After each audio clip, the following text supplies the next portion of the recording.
So the two types of tests that SDETs or QA automation engineers would own are the automation, API automation tests, and UI automation or UAT or end-to-end tests.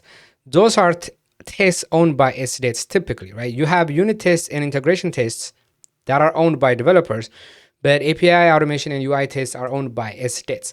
And the difference is, to run those types of tests, the application needs to be running, right? You're making real API calls. You're doing real interactions with the browser. You open a real browser and use the application just like the user would. And it's not just something that runs in the backend. So SDETs or automation engineers, when you become an automation engineer, you're going to own API automation and you're going to own UI automation. UI automation is Selenium and Playwright. I'm sure you've heard of those quite often.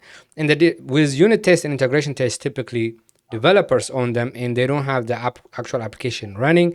They're very small, granular. There's a lot of them. In terms of numbers, there's going to be a lot of tests and unit tests, integration tests, because each test is very small and they run really, really fast. When it comes to API automation and UI automation, that is a real user flow, real user experience.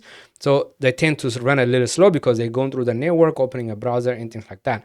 So that is one of the differences. And that's why we own. If you become an automation engineer, that's pretty much what you own: API automation and UI automation. Those are the types of things you need to look up.